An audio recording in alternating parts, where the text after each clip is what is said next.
Welcome to my channel Brilian Indra Suara.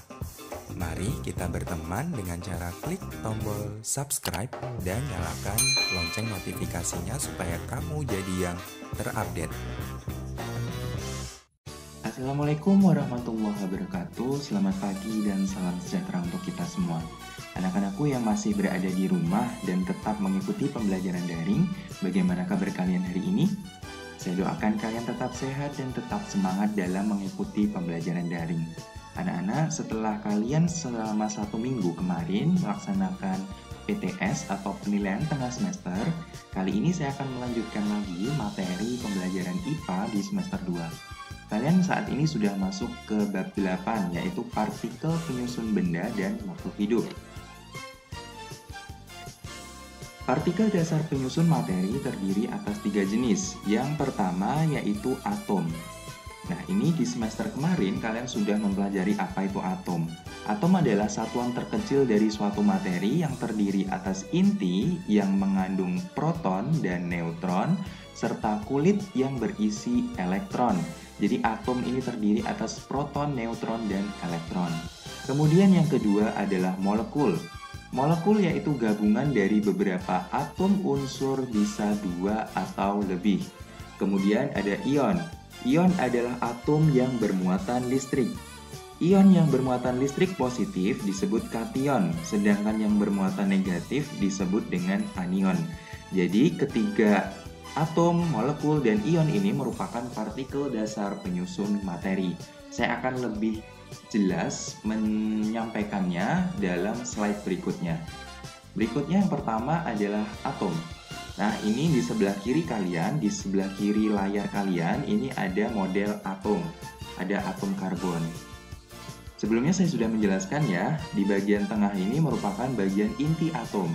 Bagian inti atom terdiri atas proton dan neutron. Proton yang bermuatan positif dan neutron yang tidak bermuatan.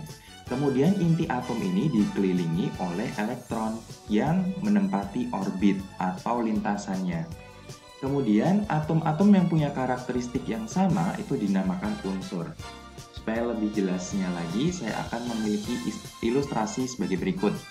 Misalnya, saya punya anak yang misalkan senang membaca buku, misalkan anak yang suka membaca buku itu dinamakan dengan anak kutu buku. Kutu buku. Jadi yang suka membaca buku kita namakan kutu buku. Kemudian kalian punya 4 teman. 4 teman kalian ini suka membaca buku. Maka 4 teman kalian ini bisa dikatakan dengan kutu buku karena suka membaca buku. Nah, jadi teman-teman kalian ini kita ibaratkan sebagai atomnya. Dan kutu buku ini kita sebut sebagai unsurnya. Nah, jadi kumpulan atom-atom yang mempunyai sifat atau karakteristik yang sama itu dinamakan dengan unsur. Ilustrasinya seperti ini. Contohnya atom yaitu, misalkan saya punya atom C. C ini merupakan atom karbon. Kemudian saya punya lagi atom H. H ini adalah atom hidrogen. Kemudian saya punya lagi atom O. O ini adalah atom oksigen. Jadi atom ini dilambangkan oleh suatu huruf ya. Kemudian ada atom lagi S. S ini adalah sulfur atau belerang. Kemudian saya punya contoh lagi F. F ini adalah fluor. Nah, jadi kalau atom itu tunggal, jadi tidak dapat dibagi lagi. Jadi atomnya tunggal, hurufnya tunggal. Ada C, ada H, ada O, S, kemudian F, dan seterusnya. Kemudian kita masuk ke molekul. Molekul itu terdiri dari 2 jenis. Yang pertama yaitu molekul unsur.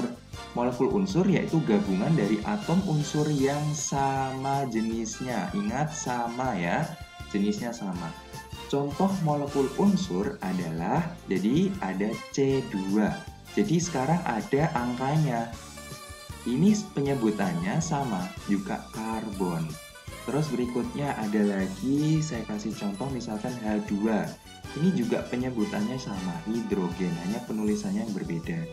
Terus kemudian saya punya lagi misalkan O3. O3 ini adalah ozon. Kemudian saya punya contoh lagi misalkan S2. Ini juga belerang. Nah, jadi kalau molekul unsur itu ada angka-angka di sebelah kanannya, ada C2, H2, O3, ada S2. Jadi gabungan dari beberapa atom unsur yang sama jenisnya. Sedangkan molekul senyawa merupakan gabungan dari atom unsur yang berbeda jenisnya. Contoh molekul senyawa yaitu CO2 atau yang biasa kita sebut dengan karbon dioksida. Kemudian saya punya contoh lagi, misalkan H2O. H2O ini adalah molekul senyawa dari air. Kemudian saya punya contoh lagi, misalkan NaCl.